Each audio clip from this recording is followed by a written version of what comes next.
Once on prosperous Himalayan trade routes, the town of Leh in India was a crossroads between China and Tibet.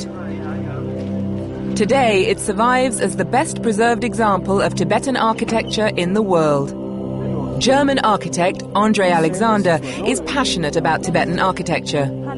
His passion started when he lived in Lhasa in the 1990s and witnessed the demolition of old buildings in the Tibetan capital. In 2003, when Alexander first visited Leh, he found that Old Town's historic buildings, the earliest dating back to the 15th century, were crumbling through neglect. He spent a year surveying the town and discovered that over half of the 178 historic buildings were at risk of falling down. Alexander decided to stay in Leh, and in partnership with the local Ladakhi community, he so far masterminded the restoration and repair of over 20 buildings. Unsurprisingly, he's a hero in Leh. André Alexander is also our heritage hero. The Indian region of Ladakh in the state of Jammu and Kashmir separates the Tibetan plateau from the peaks of the Himalayas. Ladakh is known as Little Tibet. Its capital, Leh, is 3,500 meters above sea level. Leh has a population of 30,000. Around 2,000 live in the Old Town, which dates back to the 15th and 16th centuries. Leh Old Town is dominated by the Leh Palace. Built in the early 1600s, it's the former residence of the Ladakhi royal family.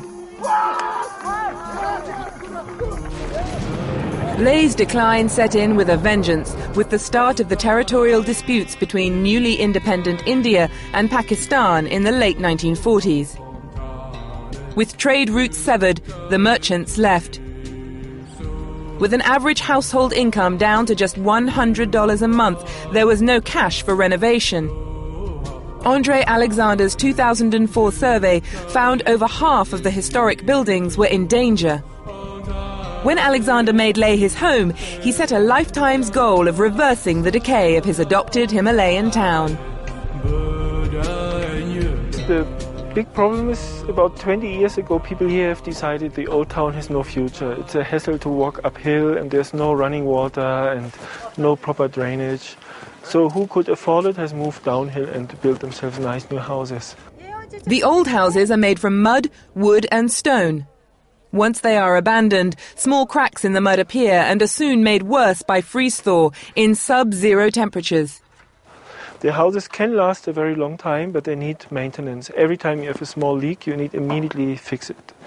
Because if you don't do that, then more and more water go in, and if there's one thing mud houses can't abide, it's water. But Leh is no longer isolated. It's May, and with the winter ice in retreat, the town is getting ready for its annual influx of tourists. Tourism is now the town's main source of income and sees the population of Leh double in the summer months to 60,000. But Alexander is worried that the town is selling out to the tourists. Now virtually every shop on the main bazaar is internet cafe, travel agency, trekking agency, restaurant, etc. I wanted to stop there, and this should be the town for the Ladakhis.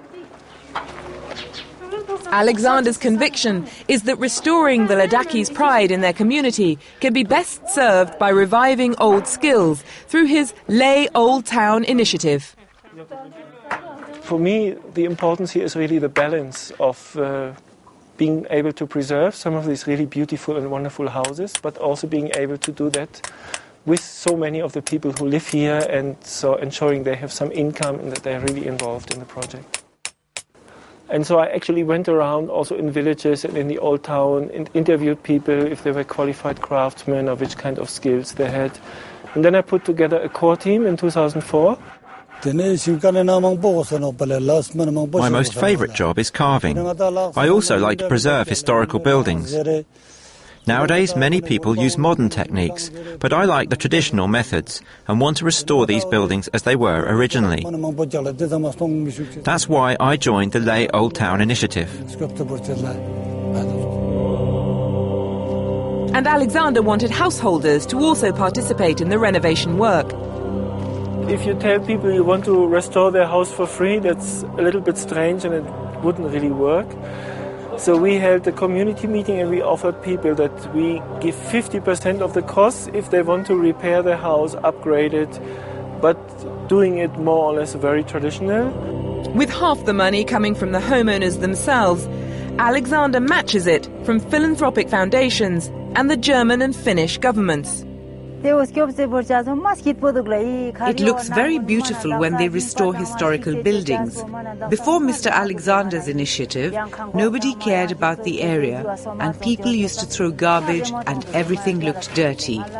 But now that they have restored the buildings, people are taking more care and the environment is so much better. One of Alexander's favourite restoration projects is the Lala Cafe. The imposing statue at its entrance has an unusual story. The stone Buddha is probably 10th century, and we dug that out from a rubbish heap. And we did it almost everything just by manpower, so we had all the 40 workers and artisans dig it out and lift it using just wooden beams with a kind of hydraulic system, similar to the way the pyramids were constructed, and then transported from the rubbish dump to here and erected up here.